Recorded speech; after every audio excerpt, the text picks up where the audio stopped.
Let's start with the classic Firouzja versus Carlsen. In this game played in Vacancy 2020, Magnus Carlsen is white and Reza Firouzja is black. White to play and win. This is how the combination starts. Check and the queen takes on h6. Now, if black ignores the threat, you could just win quickly by check, check, and checkmate in 4 moves. So that's the threat. So Firouzja of course saw that and played queen c7, defending the bishop on f7. And this is what Magnus had to see. And this is how it continued. Check, check, and here queen h6, the most precise. And black resign. So you have 2 moves to consider. Either the queen can block on g7 or the king can move forward on f7. So queen g7 is losing. Why? Check and checkmate. Second move, king f7, also losing. It's a bit more complicated. Check, check. The king moves toward the center of the board. And here you have 2 checkmate to choose from. You can do g4 or you can do bishop g4 checkmate. Let's move on to the next position. Amazing move number 4, Carlsen versus Carlsen-Giri. In this position, this is white to play and win. What did Magnus uncork? The answer is e6, right? So the obvious move is like queen g3, you have checkmate over here. However, Giri saw that and played queen c1 check. The king moves and rook takes d4. And now this is a true point of the combination. What do you play with white? Now you have 2, I would say, candidate move. One is knight takes d4, this is obvious. Second one is e7, which is less obvious. Now, knight takes d4 does not work because if, let's say, you were to play f e6 here and you try to win with white, the queen comes back and defends the bishop. And you could try to do knight e6, but then bishop d5 defends. So in this position, knight d4 is not right. However, e7 here wins on the spot. e7 played, and this is game over. The game continued, so Giri protects against promoting the pawn. Queen e5, double attack on h4, and of course, checkmate on g7. Giri tried rook h4, but king g3, you don't even take the rook, and now you are winning. You have 2 threats with white, e7, e8 queen, and queen g7 checkmate. No defense, white wins. In our countdown, game Magnus Carlsen versus Beliavsky. This is quite an amazing example, and Magnus was only 16 in 2006, playing the chorus in Vacancy again against Grandmaster Beliavsky. White to play and win.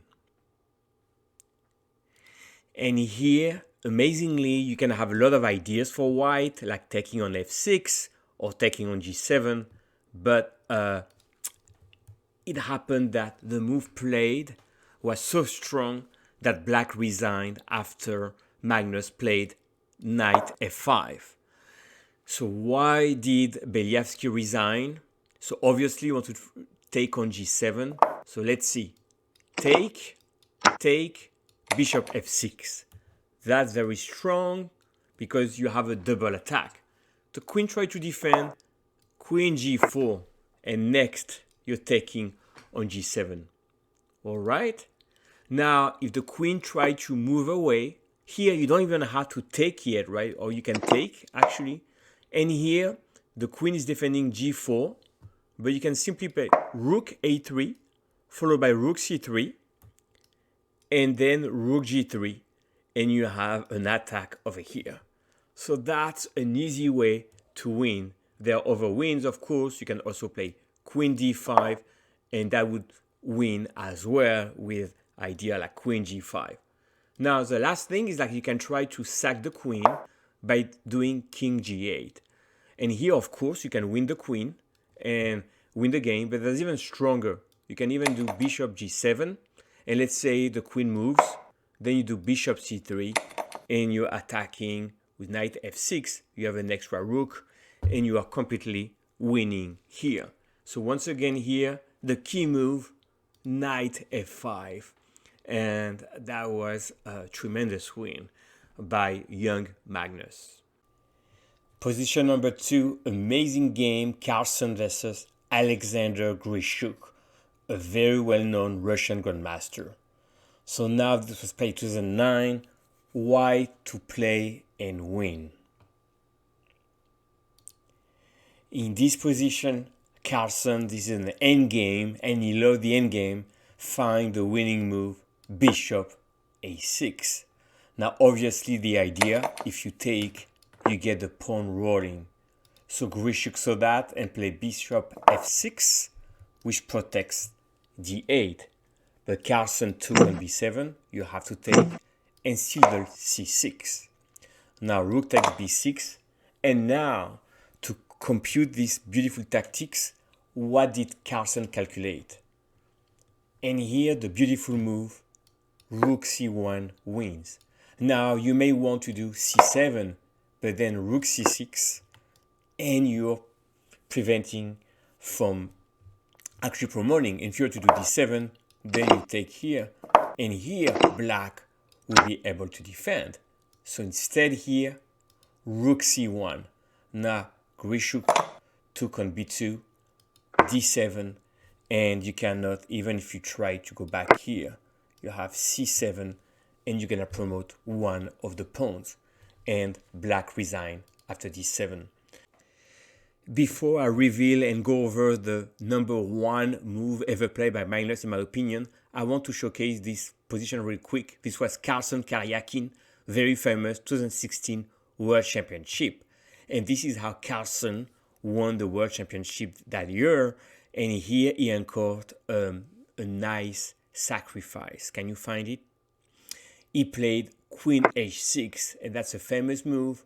On g takes h6, rook f7 is checkmate, and Karjakin resigned. But on king takes h6, of course, rook h8, and that queen sack led to another checkmate here. So that's of course a very nice move, but in my opinion, a little bit easy to find. So let's go to the number 1 position. And my pick for number 1 move ever played by Magnus Carlsen is versus Luke McShane in 2009, a very strong grandmaster from England, and they played in London, white to play and win. So here is truly stunning move, and Magnus played knight c5. Before I go to the variation on this stunning winning move, you could have thought of bishop g4, but bishop g7 defends because the king will hide on h7. You could also think of h5, the same idea, bishop g7. And the last thing you could think of is queen e6 checks, but then bishop f7, and you cannot take the bishop because the queen covers f7. Therefore, after all of that, knight c5 were the winning moves. So now this attacks b3 and attacks can go to e6, and in the game rook g3 was played, and that move is losing because knight e6, and now of course white wants to do queen f8. If you take, you have checkmate with rook f8. So the only difference here was queen f7, and here brilliant move again, rook b1 played, threatening rook b8, and that is game over. The game continued for a little bit, but of course with the rook on the 7th rank, this is completely winning for white.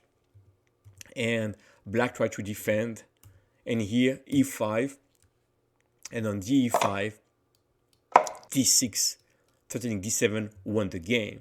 Now on e5, of course, if you take with the king, you have rook e7 and you lose a bishop. So once again, on knight c5, the defense rook g3 did not work. But now the key is what could black do? So now that knight could be captured several ways. If you capture with the queen, you have a checkmate.